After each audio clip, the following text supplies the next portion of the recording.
Hello, my nieces. Hello, my nephews. It's me, your twin flame auntie, and I'm here to put you in timeout from the 5D and bring you back to earth. Welcome back.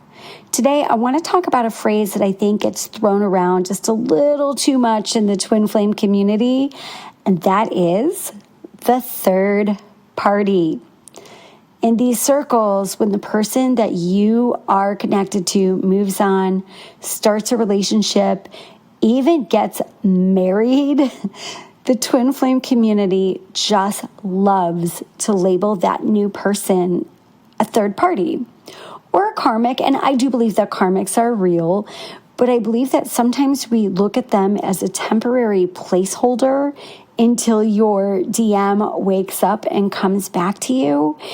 And look, yeah, that can happen, of course. Life takes different twists and turns, but I also think that it can be a coping mechanism that we as twin flames employ to really just kind of minimize the other person's importance while we are boosting up and protecting our own egos. So today I want to share a story with you.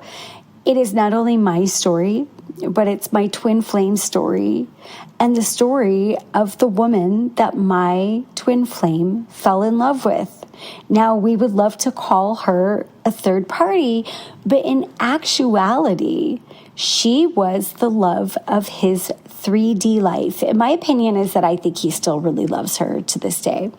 But I want to talk about why I would love to throw that third party label in the trash, respect real world choices, and see people for who they actually are. So I'm going to take you back to the year 2007. My twin flame and I broke up. I was shattered. But I was also very committed to moving on, and I accepted it. And I don't think I had quite gone through the dark night of the soul just yet because I kept very, very busy. I had a busy music career. I was out there dating, although the dating was disastrous. But I was very committed to moving on and accepting everything. Now, I only saw him once after the breakup. He had reached out to me to see if I could give him some pointers because he wanted to get a bartending job. He lied on his resume, and he lied a little too much because they called him in and they wanted him to be a bar manager. So I met up with him. I gave him some pointers, and I remember he emailed me to say thank you, and I kind of ignored his email because I was playing hard to get, hoping he would chase me. And that didn't happen. So we stopped talking. And then exactly 1 year later, to the date of our breakup, I got an email from him. I had just gotten off a tour. I was in Holland. And, this email, he said, hey, we got to go have dinner. And I was ecstatic. I was ecstatic to hear from him, right? But then for some reason, a voice inside me whispered that he had a girlfriend. I just knew, right? Because he was in Rotterdam while I was in Amsterdam. And I do believe that that's a very meaningful synchronicity. But who goes to Rotterdam? As a guy, are you going to go to Rotterdam with anyone other than your girlfriend? I don't know. It just seemed like a very couples type of place to go. So I'm thinking, okay, this guy has a girlfriend. I'm gonna, he said, call me. So I said, no, you call me. And I was like, let's see if he tells me about his girlfriend, right? So we're talking, and he's like, yeah, we got to go to dinner.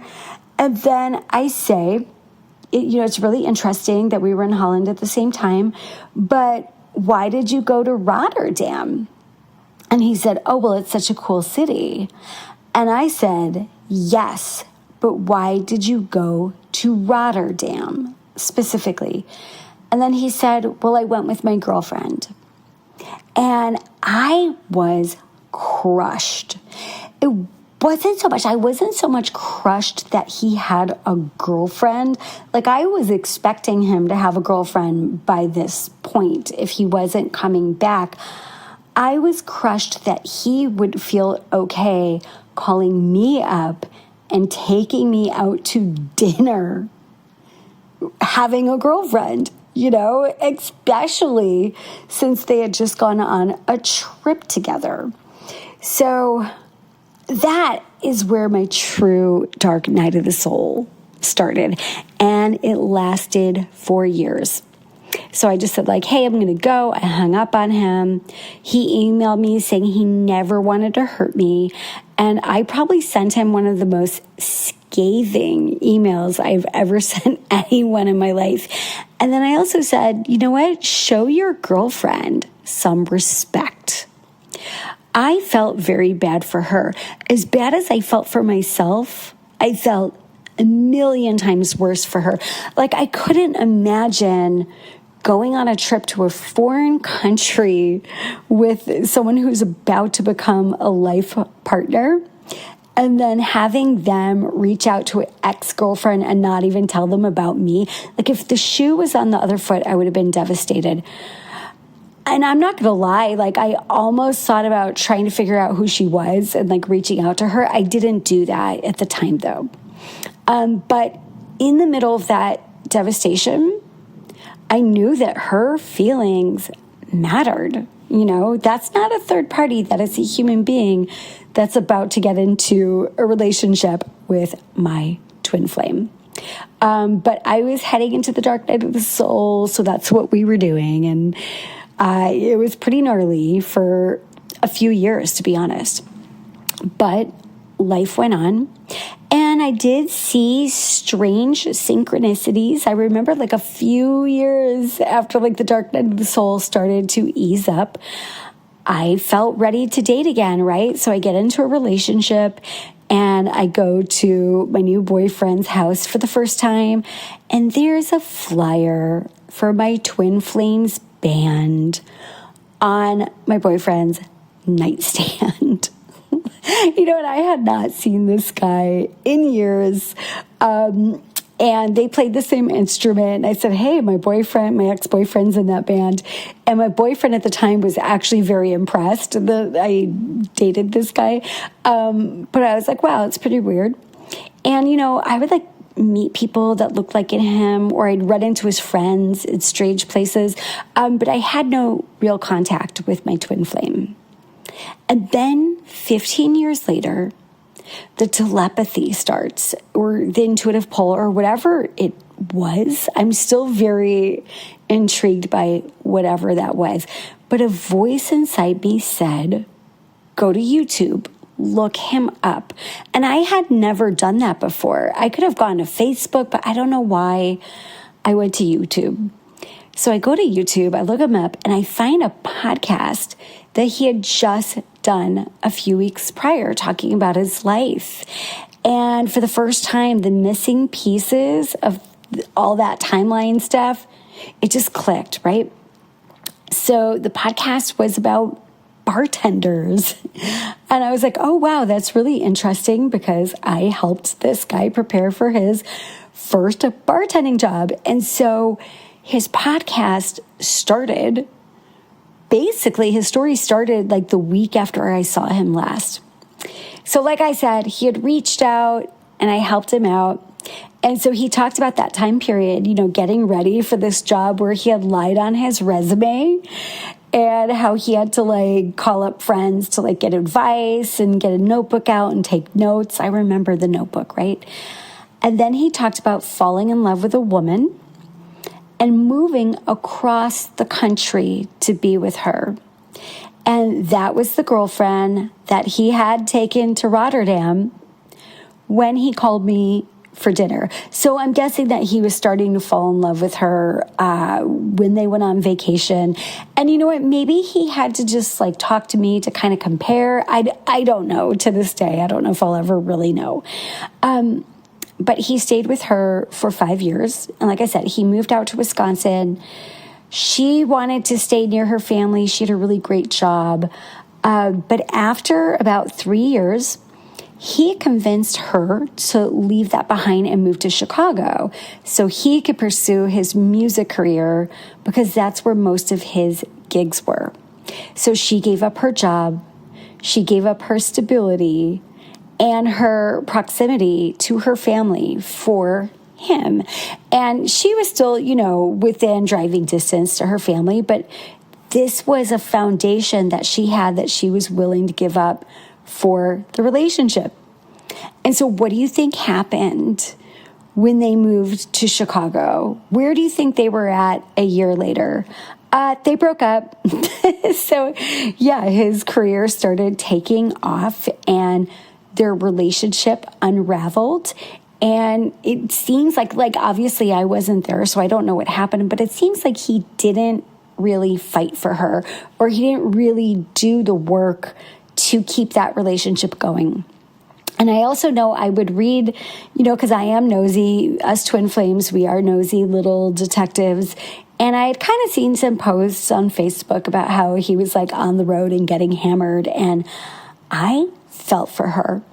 And now hearing his story out of his own mouth, I was no longer heartbroken that I didn't have him. My heart broke for her. My heart broke for his soulmate. And, the fact that he was willing to call me for dinner while falling in love with her, and the fact that he was willing to invite me out to dinner without even telling me that he had a girlfriend, she uprooted her life, her career, only to face that cold, distant side of him that I knew all too well when the bubble love phase ended. Maybe she didn't experience the cold, distant side until 5 years later, but I feel like it had to have been 10 times worse for her than it was for me.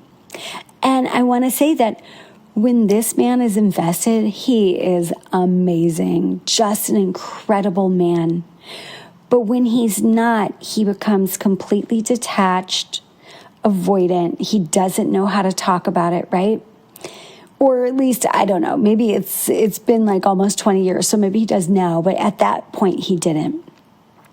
But I also realized something very vital. I dodged a bullet, but she didn't. She bore the brunt of that heartbreak. So I was very curious about her because even though I've never met her, I still feel like she is a part of my journey. And so I learned more about her through what he shared on that podcast. She taught children. She volunteered for environmental causes. She loved gardening. She had very tight family bonds, which is something that, I do get jealous over. And shortly after their breakup, I actually, because I checked her out on social media and I saw this photo of her where she was pale, she was thin, and visibly heartbroken. And she looked very similar to how I looked back in 2007. So, my nieces and nephews, she was not a third party. She wasn't a karmic distraction. I believe that she was his soulmate, a beautiful human. And I don't know, she just had a light about her. I never met her, but sometimes you could just see a photo of someone and you're like, that's a good person. And that's somebody that I feel like I would have genuinely been friends with if we had met in real life. So eventually she did move on. She got married. She had children. And, I believe that she's very happily married. And I felt happy and I felt very protective of her. So I'm so glad that she got that happy ending. Now, why am I telling you this? You're like, Auntie, why are you telling us this story? And because I feel like when we reduce someone to a third party in our twin flame narratives, we erase their humanity. We dismiss their love, their sacrifices, their pain, and their real life choices just to feed a narrative that keeps us waiting around for someone who treated us, right, and them pretty carelessly. So if the person you love has moved on to someone else, I want to just ask you to stop reducing that person to an obstacle or temporary chapter in your story. Please respect their relationship. Please respect the choices that your twin flame is making. And most importantly, look at how your twin flame treats the people in their life. Look at how your twin flame treats the person that they moved on to. Because that tells you everything you need to know about whether you actually lost something or if you also dodged a bullet. Now, my nieces and nephews, could it be that maybe she's a lesson that, turns him into some knight in shining armor and some Prince Charming that comes back to me? Yeah, sure, it can happen. Why not? Life is weird. But it's not something that I'm putting my money on. And it's not something that I would never want to be with someone that would go call their ex-girlfriend after we've been on a trip. So please take care of yourselves, okay? Set real boundaries and respect real life decisions over twin flame narratives on YouTube. I'm going to talk to you next time, and just remember, your twin flame auntie loves you, and it's all going to be okay.